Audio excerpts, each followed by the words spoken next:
Protect your DNA. BioPQQ can promote formation of new mitochondria. Infowarsstore.com. White House science czar John P. Holdren, who wrote the Eugenics classic, Ecoscience, Population, Resources, Environment, with Paul and Anne Ehrlich, a population control manifesto that insists that illegitimate babies either be put up for adoption or aborted, adding sterilants to public drinking water and staple foods, restricting the number of children you can have, and ultimately creating a central planetary regime to control all population, resources, and the environment. Now, the heart of his outlook is what he calls, he says that population is the root of all human problems. In other words, people pollute. Humanity is a cancer on the face of the earth. The one big problem in the ecosystem is the role of humankind. And of course, in reality, the existing ecosystem could not survive without the constant contributions of human production. Holdren says that the optimum world population is 1 billion. Now let's pause. At the time Holdren wrote that, the world population was already 4 billion. Today, if you say the optimum population is 1 billion, it would mean that more than 5 billion would have to go. And again, these are orders of magnitude that Hitler, Stalin, and Mao never dreamed of. Only in the mind of fanatics like Holdren do we get genocide of these proportions. Now Holdren is using the old globalist tool, order out of chaos, citing the new statistics that 40% of U.S. bee colonies have collapsed over the past year. Holdren and the Obama administration are calling for restoring 7 million acres of bee habitat in the next 5 years. Before the feds start snatching up land and forcing people off of it, while buddying up to CropLife America, the group that represents the makers of pesticides, what are those that spend every day with bees saying? Infowars spoke with Texas-based Round Rock honey owner Conrad Buffard in his element. I was teaching at a public high school full-time, raising a family, and starting this company and running one other company all at the same time, working all the time. And I did not have time to take my bees out to California or to, become a commercial pollinator. Well, it turns out that I got a lot of criticism from more established beekeepers because of that. Ended up showing that I was actually doing things right because most of those guys, they've come around to doing things the way I do them, which is small numbers of hives set out on big pieces of land. Because of the drought cycle, you have to be able to put 6 to 12 hives per acre and be okay with that. And so you have to have a lot of bee sites. We have to be able to spread our stuff out, spread our bees out so that they can get proper levels of nutrition. And so colony collapse disorder, the key issue is the way that we've always done things as an industrialized food society. Our food is grown on, in fields where it's just a large monocrop.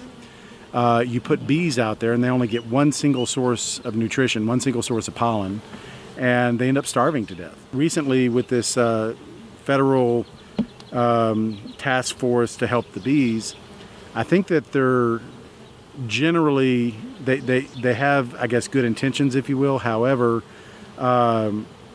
from what I read, they were just wanting to plant a few flowers by the side of the road and at federal housing projects and things like that. And that's not even going to be a Band-Aid. That's nothing, really. There are certain types of pesticides that are widely available in the United States that, have a sublethal effect on bees. And especially, I've heard so many times from so many farmers that GMO corn and corn pre-treated with certain pesticides, that the bees will die off in the beginning. Like if we were to set this in front of a cornfield that was just coming up, the bees, about half the hive, 3/4 of the hive would die off right away, and then the remainder would come back. But the thing is that they've lost their momentum. So the next year comes around, they die off again, they've lost their momentum again. So they're on a downward spiral. There's also new pests and new challenges for bees. Just like humans can be susceptible to certain viruses and things like that, so can bees. And new ones are being introduced. It seems, every year there's something new. New mites, new this, new that. And those also have a big impact on bees. Sometimes even the cures for those things, or what we're told are the cures for those things, can be even more deadly for the bees. I have seen underneath a scanning electron microscope perfectly square pollen grains, and that doesn't happen in nature. Well, speaking with the gentleman that was showing me that, who's very well respected, nationally and internationally respected and acclaimed scientist on pollen here in Texas, he said that was GMO corn out of Kansas. And it's perfectly square. I mean, no wonder it's going to cause problems, because it can't move through the tissues as well as, say, a natural pollen could. And of course it's going to cause problems. So, so that's why we put our hives out here in these natural habitats where there's no cropland within 4 miles of here. And if there is, it's the bees aren't foraging on it. And the only way we know that they're not foraging on it is because we do pollen tests with Texas A&M that tell us exactly what's in the honey. Right now, I can tell you that the general mix of our honey is persimmon. That's a big one. We also have a lot of acacia and a small amount of mesquite trees. So we're seeing mainly acacia, guajillo, those sorts of acacia, and a little bit of some other trees, but we're seeing a typical Texas profile. In other words, plants that there would be no way could be made into GMO seed, or could be made from GMO seed. They're natural plants, and if you take other honeys, especially some from the Midwest and other areas where there's a lot of commercial planting, you'll find large amounts. If you find any pollen at all, you'll find large amounts of GMO pollens.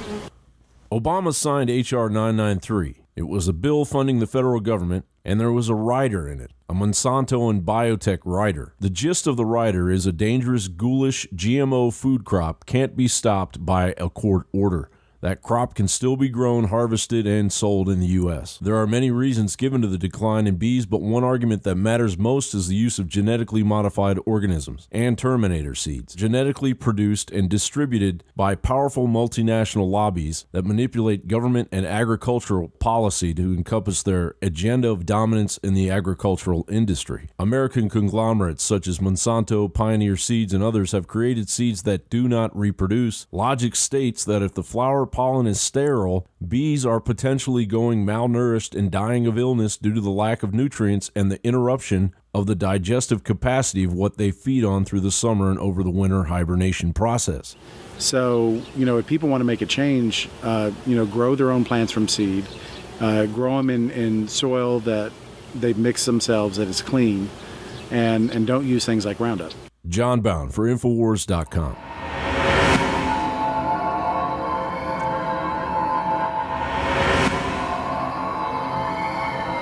From the water table to our soils to the atmosphere itself, our world is becoming more and more toxic each and every day. But it's not just the air outside that's toxic. Indoor air has been shown to have 2 to 5 times higher concentrations of pollutants than even outdoor air. And most Americans spend 90% of their time inside using toxic chemicals within their homes. There are more than 42 million smokers in the United States. Well over 1,000 types of mold and mildew linked to numerous conditions. And don't forget the fact that 6 million Americans live with pets they're allergic to as well. When I began to research these statistics, it was clear to me it was time to start cleansing my lungs in order to combat the toxic environment that we cannot escape, but that we can fight back against. Made with organic and wild cultivated herbs and manufactured in the USA, the new Infowars Life Lung Cleanse is here in a convenient spray bottle that can be brought with you throughout any toxic environment. Now available exclusively at InfowarsLife.com or by calling toll-free 888-253-3139.